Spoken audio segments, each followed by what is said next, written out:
में वोटिंग प्रतिशत की हमने बात की। दरअसल दिल्ली में 70 विधानसभा सीटों के लिए वोटिंग खत्म हो चुकी है।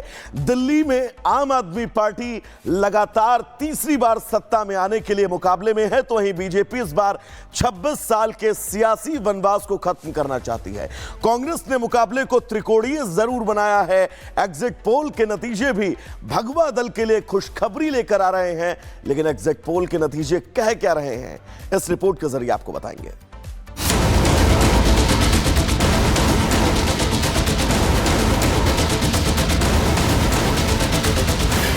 खिलेगा कमल, झाड़ू का सफाया। एग्जिट पोल में बीजेपी को बहुमत। क्या दिल्ली में बीजेपी का 26 साल का सियासी वनवास खत्म होने जा रहा है?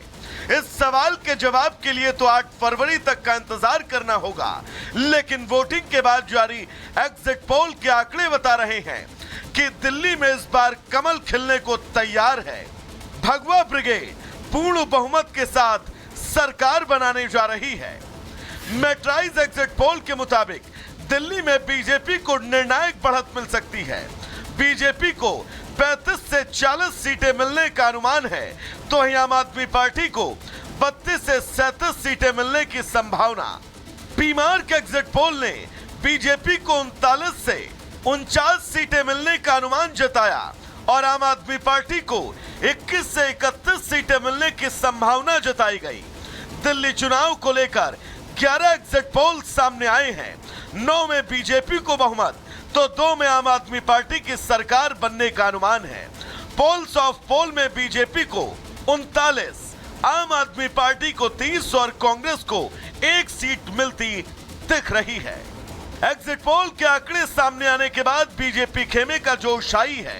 बीजेपी के नेता एग्जिट पोल के आंकड़ों को सही बता रहे हैं और प्रचंड जीत का दावा कर रहे हैं। बीजेपी भले ही एग्जिट पोल के दावे को सही मान रही हो, लेकिन आम आदमी पार्टी इन आंकड़ों को सिरे से खारिज कर रही है। आम आदमी पार्टी का कहना है कि उसका वोट बैंक फिक्स है और दिल्ली में आपकी ही सरकार बनने वाली है। दिल्ली में असली लड़ाई बीजेपी और आप के बीच ही है। कांग्रेस भले ही दिल्ली में अच्छे प्रदर्शन का दावा कर रही है, लेकिन एग्जिट पोल के आंकड़ों ने उनकी उम्मीद पर पानी फेर दिया। आंकड़े बता रहे हैं कि दिल्ली में कांग्रेस का सियासी वनवास अभी खत्म नहीं होने वाला। तो वहीं वोटिंग के बाद जीत और हार के तमाम दावे किए जा रहे हैं, लेकिन जनता का आशीर्वाद सही मायने में किसे मिला, इसके लिए 8 फरवरी का इंतजार करना होगा। Bureau report, Republic Bharat. तो दिल्ली में क्या वाकई दर्शकों इस बार आम आदमी पार्टी का एग्जिट होने वाला है? क्योंकि एग्जिट पोल इसी दिशा में इशारा कर रहे हैं। एग्जिट पोल क्या कह रहे हैं, तो सबसे पहले राजधानी केरल में एग्जिट पोल की अगर बात करें तो पोल ऑफ पोल्स ये साफ तौर पर कह रहा है कि बीजेपी को बहुमत मिलने वाला है, क्योंकि बहुमत का ये जादुई आंकड़ा 36 है और बीजेपी के खाते में 39 सीटें जाती हुई दिखाई दे रही हैं, जबकि आम आदमी पार्टी को 30 सीटों से संतोष करना पड़ सकता है, जबकि कांग्रेस के पास महज 1 सीट जाती हुई दिखाई दे रही है। यानी पोल ऑफ पोल्स जो है यह बिल्कुल स्पष्ट कह रहा है कि इस बार बीजेपी का वनवास खत्म होने वाला है।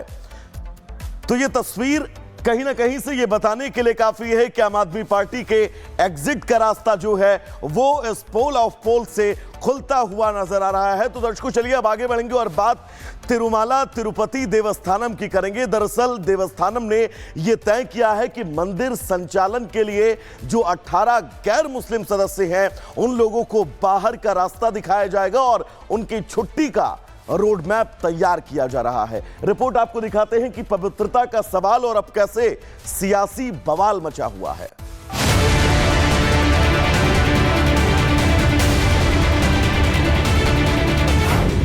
तिरुपति मंदिर से 18 कर्मचारियों की छुट्टी। 18 गैर हिंदू कर्मचारियों को हटाया गया। तिरुमाला तिरुपति देवस्थानम ने गैर हिंदू कर्मचारियों के खिलाफ बड़ा एक्शन लिया है। 18 कर्मचारियों को हटाए जाने की तैयारी है, क्योंकि ये लोग मंदिर में कार्यरत होते हुए दूसरे धर्मों की परंपराओं का पालन कर रहे थे। टीटीडी के चेयरमैन बीआर नायडू के दिशा निर्देशों पर और भगवान वेंकटेश्वर की पवित्रता का ख्याल रखते हुए ये कदम उठाया गया है। अधिकारियों ने ऐसे 18 कर्मचारियों की पहचान की है। दरअसल 18 कर्मचारियों पर आरोप लगे हैं कि इन सभी लोगों ने टीटीडी के नियमों का उल्लंघन किया है, अपने काम के वक्त गैर हिंदू धार्मिक प्रथा को फॉलो किया। मंदिर की पवित्रता को ध्यान में रखते हुए ये कदम उठाया गया। अब इन लोगों के खिलाफ अनुशासनात्मक कार्रवाई भी होगी। तो वहीं टीटीडी के इस फैसले के खिलाफ लोगों ने अब पलटवार करना भी शुरू कर दिया। इस कड़ी में असदुद्दीन ओवैसी ने कहा कि जब टीटीडी के कर्मचारियों को सिर्फ इसलिए हटाया जा रहा है क्योंकि वो गैर हिंदू हैं, तो एन चंद्रबाबू नायडू के नेतृत्व वाली पार्टी किस आधार पर वक्फ संशोधन विधेयक का समर्थन कर रही है, जबकि उनकी पार्टी के प्रवक्ता वारिस पठान ने भी इस फैसले पर सवाल खड़े कर दिए। हमारा डायरेक्ट सवाल चंद्रबाबू नायडू से यह है कि आप 18 एम्प्लॉइज को हटा रहे हैं जो नॉन हिंदू हैं।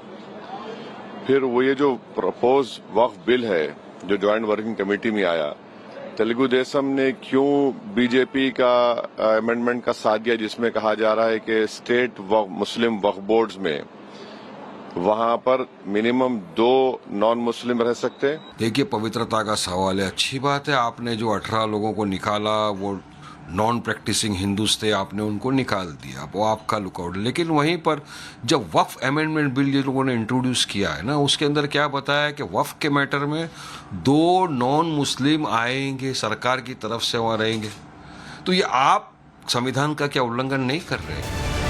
ओवैसी ने इस मुद्दे को बैसाखी बनाकर वक्फ बोर्ड में संशोधन की चर्चाओं पर हमला बोला, लेकिन तिरुमाला तिरुपति देवस्थानम की मंशा एकदम शीशे की तरह साफ है कि यहाँ पर आने वाले भक्तों की पवित्रता से किसी भी तरह का खिलवाड़ न किया जाए, और इसी को ध्यान में रखते हुए देवस्थानम की तरफ से ये फैसला लिया गया। Bureau report, Republic Bharat. उस बीच आगे बढ़ेंगे। दरअसल बड़ी खबर एआई से जुड़ी हुई, हम आपको बता दें वित्त मंत्रालय ने इस दिशा में बहुत अहम और बहुत बड़ा फैसला लिया है। वित्त मंत्रालय में एआई के इस्तेमाल न करने की अपील की गई है। ये बड़ी खबर है। एआई से जुड़ी हुई, एआई टूल से सावधान रहने की बात वित्त मंत्रालय की तरफ से कही गई है। वित्त मंत्रालय ने बिल्कुल स्पष्ट कह दिया है कि विभाग में इससे जुड़े कोई कामकाज ना हो। कर्मचारियों को यह मंत्रालय का बिल्कुल साफ निर्देश है कि एआई से जुड़े हुए कोई कामकाज इस टूल के जरिए इस्तेमाल न किए जाएं।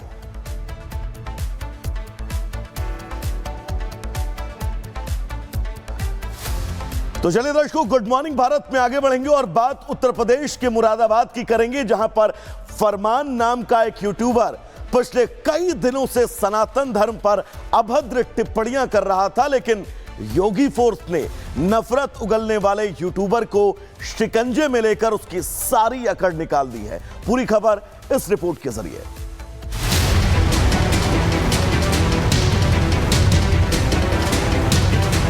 सनातनी बेटियों को गाली, फरमान पर भारी।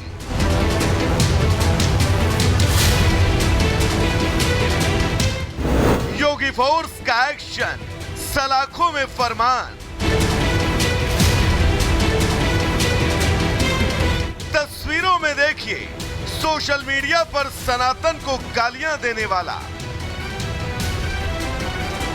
देवी देवताओं पर अभद्र टिप्पणी करने वाला योगी फोर्स के शिकंजे में है। पहले इसकी करतूत देखिए। 10 बच्चे पैदा करना अगर मर्दानगी है तो जंगल का राजा शेर नहीं सुअर होता। और वो कहावत भी है, शेर का बच्चा एक ही अच्छा। वो शेर हम ही थे और हम ही हैं, क्योंकि हम शुरू से मांस खा रहे थे और खा रहे हैं और खाते रहेंगे। वो शेर भी हम ही रहेंगे। अल्लाह अकबर। फरमान के सारे वीडियो हमने आपको नहीं दिखाए हैं क्योंकि इस वीडियो में सनातन धर्म के खिलाफ उल्टे सीधे बयान दिए गए।